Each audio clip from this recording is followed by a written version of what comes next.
welcome to my channel. My name is Rebecca, and it has been over 8 years since I have posted a video to this channel. But I've been wanting to get back into making videos for a long time, and seeing as how we had the Game of Thrones series finale last week, I figured now would be a perfect time to get started on that. Fair warning, this video will have all the spoilers. So if you haven't seen the final episode, now would be your time to leave and not watch this until after you have seen it. So, first off, I have been following the series since season 1. That was how I first discovered the series. I binge watched season 1 all the way through, and then I started it over and binge watched it again immediately after that. And then I went out and found the books, and I read through all of those before season 2 came out, and I absolutely loved them, of course. And then season 2 happened, and I was very upset. Honestly, the way that most people are reacting to season 8, that's basically how I reacted to season 2. The first season followed the book so well, so closely. One of the best book-to-screen adaptations I've ever seen. They did such a good job, and everybody was cast so well. The writing was wonderful. It was just fantastic. And then there was season 2. I was so disappointed in season 2. They messed up so many storylines. They left so much out. It was just a really big disappointment for me. The truth is, I stopped watching the series for, I think, 5 seasons. I didn't start watching it again until after season 7 had finished. And then I finally decided I would go ahead and get caught up. The series was going to be ending soon. Might as well finish it out. So I did, and I got caught up, and it did improve after season 2, I thought. So I was okay with that, and I was looking forward to the final season just like everybody else. Now, I'm not going to be reviewing the entire series. That ship has sailed. That was years ago. People have already done so many videos on all of that. Of course, there's no videos about the final season. So I'm not going to be talking about past seasons unless they directly tie in. So first off, controversial opinion, apparently. I did not hate how season 8 ended. I didn't. I don't hate how all of the characters wound up or the turns that things took in the end. It wasn't the final destination that I had a problem with in this series. What I had an issue with was how they got there. The journey that brought the people to this point, or didn't, as this case may be. For instance, I did not have a problem with Dany's arc. I didn't have a problem with Dany going Mad Queen. Daenerys was always torn between the person and the queen and the woman that she wanted to be and the looming legacy of her family, which was not a pretty thing. It was something she was worried about and really did not want to happen. Going mad was something she was always aware of as a possibility. It was something that she consciously and actively did not want to become. I know that a lot of people are very angry about the whole Mad Queen turn and that they're saying it came totally out of the blue, and I don't agree with that. On the other hand, I also don't agree with the people that say Daenerys was always the Mad Queen. Yes, she made some ruthless choices. She did some dark things that you could argue a good ruler would never do. But within the context of the story, you could argue that she was just showing her strength to people who didn't understand any other language. So I didn't mind that. What with her genetic background, personal abusive history, and the deep-rooted belief that ruling the 7 kingdoms was her birthright and destiny, it's not terribly surprising that she did go Mad Queen.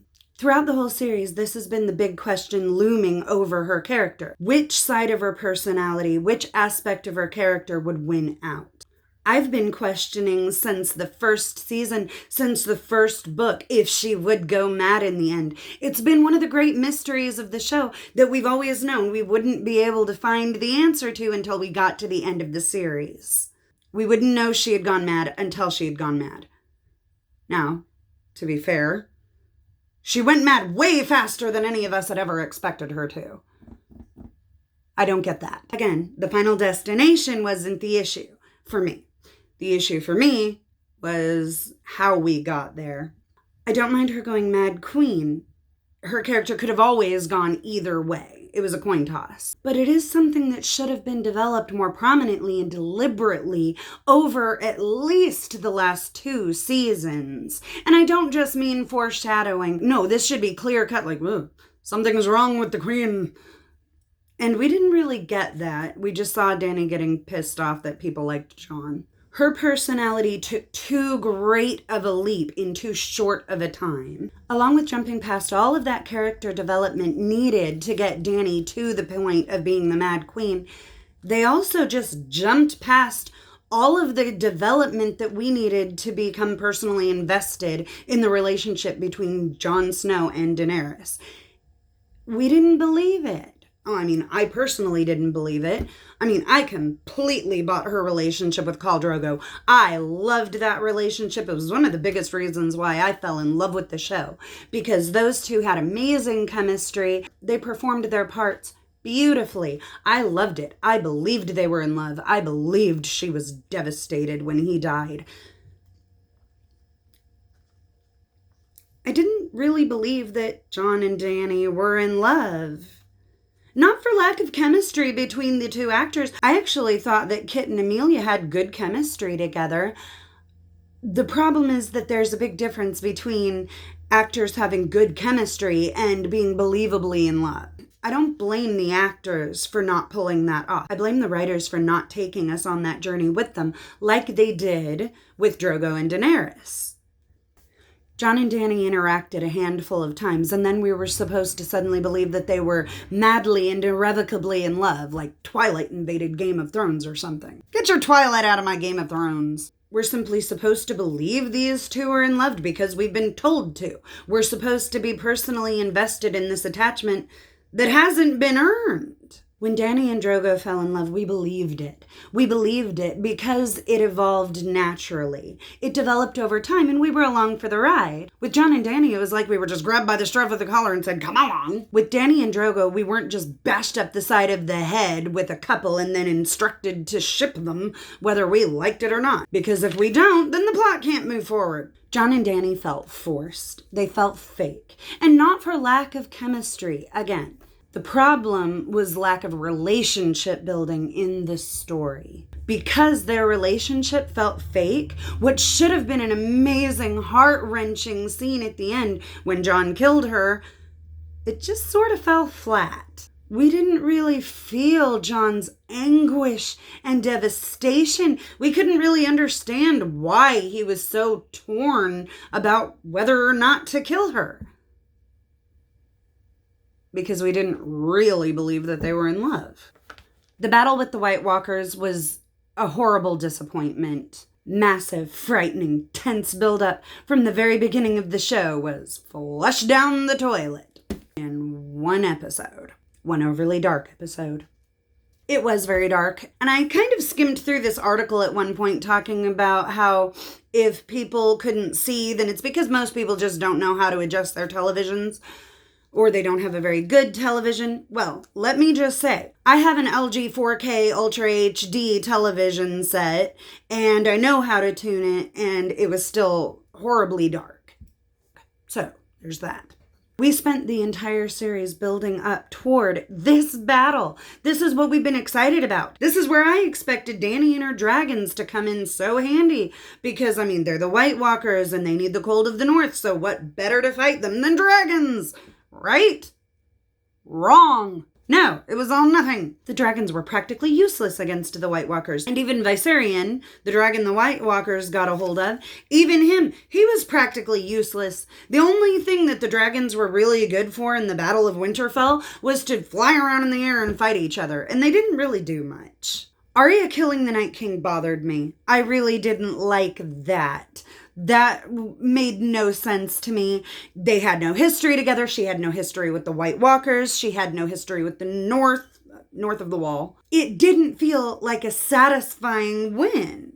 It didn't feel like we got the battle we wanted. I feel like Tink and Hook. We were promised the battle of the century. Yeah, well, the battle at the end of Hook was better. Arya killing the Night King was so disappointing. They just wasted all of that story building, all of the potential. And it's not that I don't believe she could have done it. I think she could have done it. but it was unsatisfying in the story.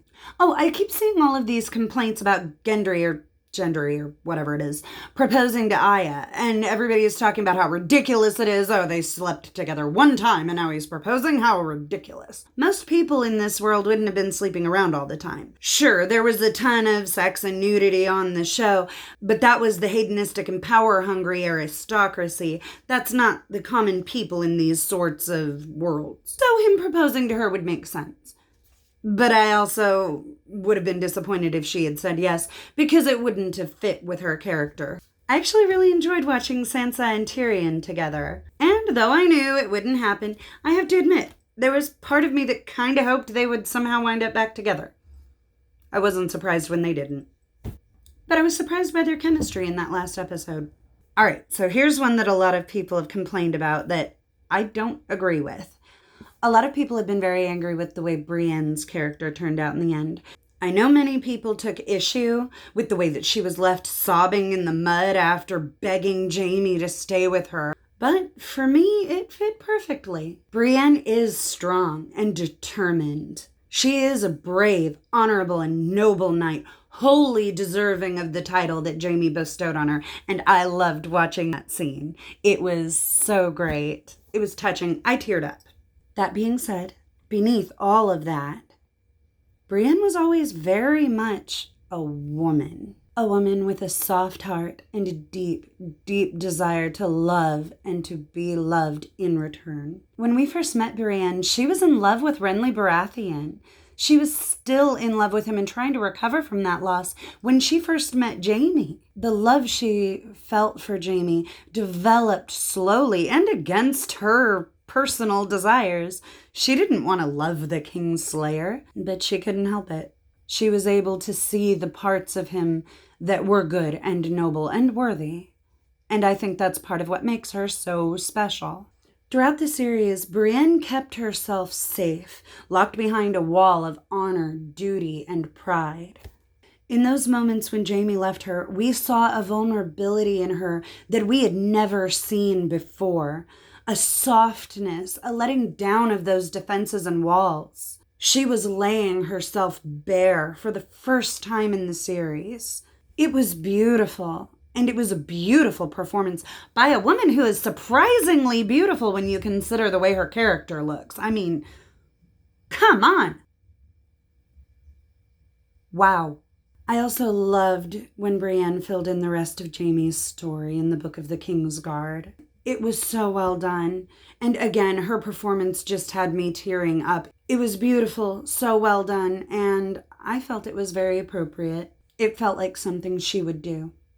My feelings are torn on Jaime going back to Cersei. For me, I have similar feelings about Jaime's story arc as I did about Daenerys' story arc, in that he always could have gone either way, I think. I think he was another one of those characters who had that big crossroads looming in his future. Would he ever be able to break away from his sister's influence, or would he be stuck under her power and control for his whole life? Well, we got that answer. Yes, he did have his story arc, but similar to Dany, he struggled with it. He wanted to be a better man, but then there was also what he believed to be his destiny, which was being with his sister.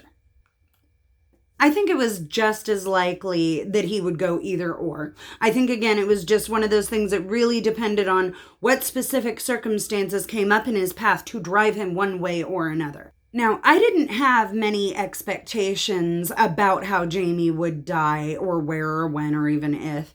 I figured that he probably would die, and I figured that it would have something to do with Cersei. Either he would die with her, or because of her, or kill himself after killing her. There were various possibilities of the way that could have gone. It really always depended on the circumstances that arose. No, what I was really irritated with about him going back to Cersei and the way that he died was that it was pointless. There was absolutely no point to it. He didn't get to her in time to tell her to surrender. He didn't get to talk her into anything. He didn't get to do anything. He couldn't even get her out of the palace. Him being there was pointless. It was like the whole point of him being there was to give him one last chance to prove how phenomenally useless he was. He may as well have not been there for all the difference he made. And also that Tyrion could find them buried under a couple of rocks, apparently, and with Jaime's head cradled to Cersei's breast. Really? Bleh. How stupid. I did not mind how Cersei died at all. I thought it was rather poetic having the pile of rubble she had murdered so many people for fall on her head. Well done. Now, what I did hate was that she was useless for the whole final episode. All she did was stood there looking bored. So much for the big bad queen. And so much for the Valonqar prophecy saying that her little brother was supposed to strangle her. Wasn't one of her little brothers supposed to strangle her? I mean, maybe I'm wrong. If anybody knows if I'm wrong, say so down below. And speaking of prophecies, it wasn't just the Valonqar prophecy that, as far as I can remember, got dropped along their wayside.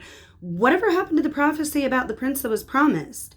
Did that somehow get fulfilled and I missed it? Again, if you have any ideas or explanations or theories about that, put a comment down below and let me know what you think. As far as Jon stabbing Daenerys, that made sense to me. I figured from the minute she started going mad that it would have to end with him killing her or her killing everybody. I think he was the only person who possibly even would have wanted to kill her for any reason that could have gotten close enough to her to do it. Exactly the way it should have happened. And that made sense to me. I didn't mind him killing her, but it was disappointing how it happened.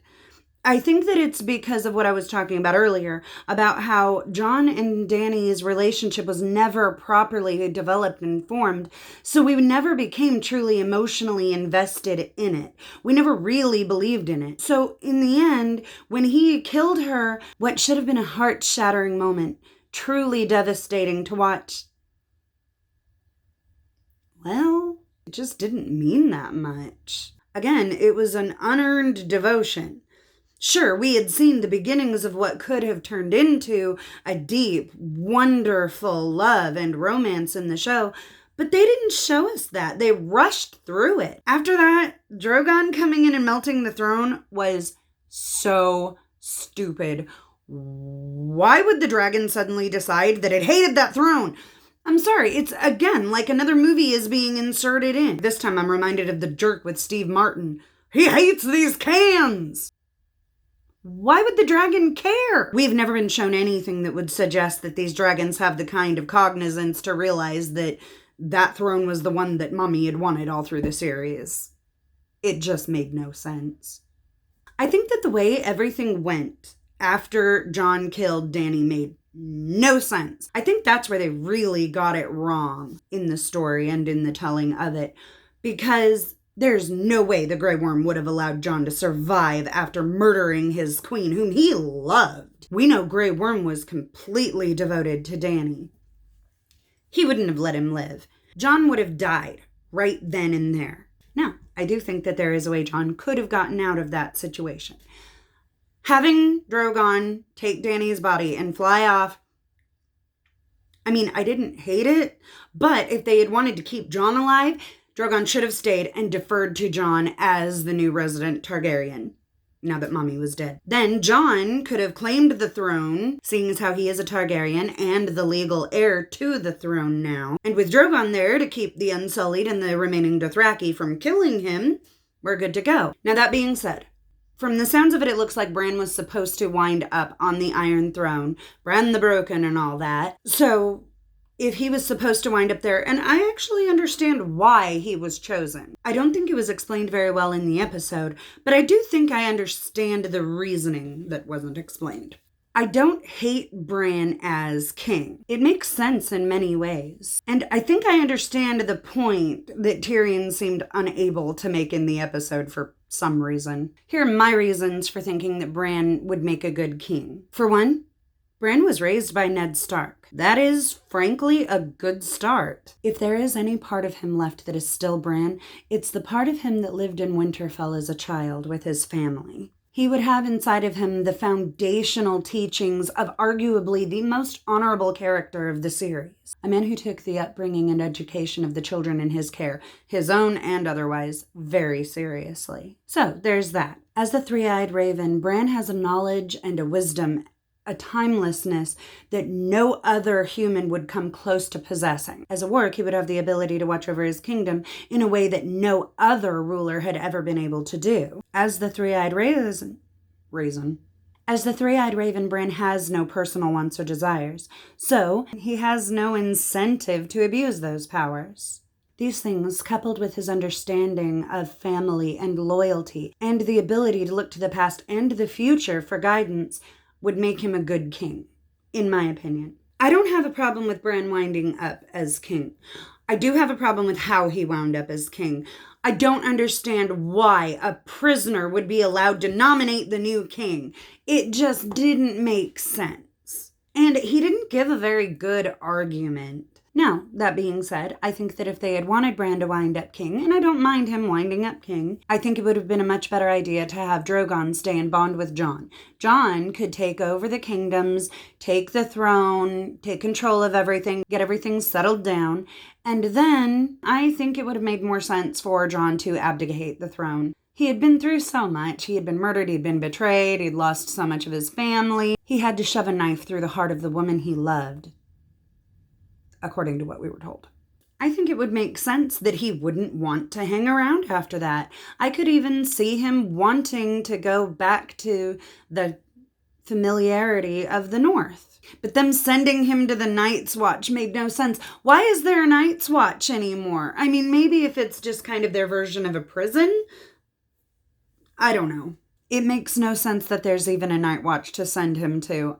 I was confused by that. But him choosing to go back to the North, back to the Wall, through the Wall, with the wildlings whom he helped save, now that makes sense. I can understand why he would want to leave, why he wouldn't want any part in anything anymore. And him choosing Bran as his successor, I think that would make more sense. So I think that's how that should have gone down. Plus, that would have made the fact that Jon was a Targaryen actually matter.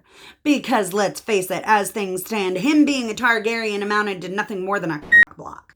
I didn't mind the way that most of the characters wound up in the end of the series. When the series ended and everybody was walking so slowly to where they were going, I found that I actually didn't have a problem with where they were walking to. But I thought that where people wound up made sense. Dany gone mad queen. Jaime running back to Cersei. Sansa becoming Queen of the North. Brienne became a Knight of the Kingsguard and honored Jaime's memory. Arya became an explorer. Jon went back beyond the Wall and, for all intents and purposes, became the new King of the North. I liked that Tyrion wound up as the Hand of the King, again. And I didn't mind Bran becoming the King of the Seven Kingdoms. I also think Bran worked fine as king because he was one of the few people in the series that never wanted it. I think someone who doesn't want to rule but is willing to rule is a better option. I don't have a problem with how everybody wound up where they wound up. My problem was how we got to that point. It didn't feel like anyone arrived at their destinations in a natural way. Take Dany and Jaime's characters, for instance. A lot of people are angry over complete personality shifts from out of nowhere and abandoned story arcs, when the truth was that it really always could have gone either way for either of them. The question looming over each of those characters was always the will they, won't they? Would Dany be able to overcome and to be a benevolent queen, or would she go mad like most of her family? She was always driven by destiny, but what that destiny would turn out to be was always the question. Likewise for Jaime. The big question for his character was whether or not he would ever be able to truly break free of Cersei, or if he even really wanted to. It was knowing either path for each character to be equally likely that, for me, helped to add to the tension over the course of the series. Each of those characters could have always wound up on either path. Neither one would have been a betrayal of their character. Most of the other characters had similar crossroads in their own personal journeys. There were always multiple factors in any given situation that influenced the characters. And finally, the cringeworthy attempts at interjecting humor throughout the episode were a waste of time in an episode seemingly intent on doing just that. wasting time. This final episode seemed to have trouble coming up with enough action and interactions to keep it moving interestingly. It's like they were just trying to fill out their remaining runtime. So instead of watching something substantial for our final episode after 8 seasons, we got to watch Tyrion rearrange chairs for 5 minutes and then get angry at people for sitting in them. Throughout that entire scene, I just kept thinking, we have time for this? We got to watch Edmure Tully make his play for the throne just to have his niece embarrassingly shoot him down. We got to listen to Sam's long-winded "let's let the people vote" speech, which was immediately laughed off by the other characters. We got to watch a ridiculous council meeting where they just argued, and I'm sorry, but who the heck would make Bronn the master of coin? Is there a job he could possibly be worse suited for? Maybe the enforcer of morals? And then there was I think it was supposed to be a joke, of Tyrion being left out of A Song of Ice and Fire, the Chronicles of the Wars after the death of Robert Baratheon. How could he be left out of that? That wasn't a funny joke. It was like a stupid prank video you see on YouTube, only it was the writers playing it on Tyrion. Tyrion had been the brother-in-law of a king, the uncle of a king, the brother of a queen, the hand of 2 kings and the hand of a queen. He was the one who nominated the new king to the position, and yet somehow he's not in the Chronicles. Not to mention that he's a nobleman's son and heir, considering that Jaime gave that up when he took the oath of the Kingsguard. There was no way he would have been left out of that chronicle, and it was stupid and awkward and cringy putting that joke in. I was very bothered by the fact that what should have been the most heavily emotional, the most serious episode of the entire series came across as cringy, irreverent, and disrespectful.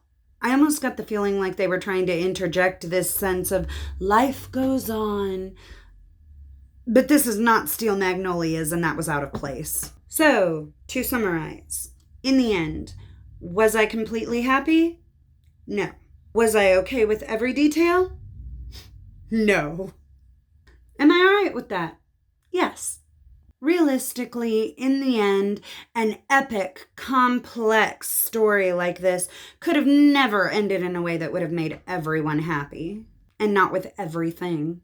Again, I was fine with where everything and everyone wound up at the end. What I was not satisfied with was the final leg of the journey getting us there. I felt like there were just too many jumps, too many leaps, too many things left out. It was very disappointing and unsatisfying in many ways. Did this final season and the finale ruin the show for me? No, I'll watch it again. At this point, I'm just really looking forward to getting my hands on the final books in the series so I can find out how they were supposed to truly happen, how we could really have reached these points in a way that made sense and had us emotionally invested in them. I think that was the biggest failing of this final season, was that they rushed through everything so quickly that we didn't feel any kind of real emotional payout on anything. I can't wait to see how George R.R. Martin gets us to where we were supposed to be. I have a feeling that a lot of the people that have been saying that none of this makes any sense, there's no way people could have wound up where they wound up, after reading the books and getting the correct story, will finally be able to say, now I get it. That makes sense. I understand the progression now. When you explain it this way, I get it. Well, anyway, here's to hoping.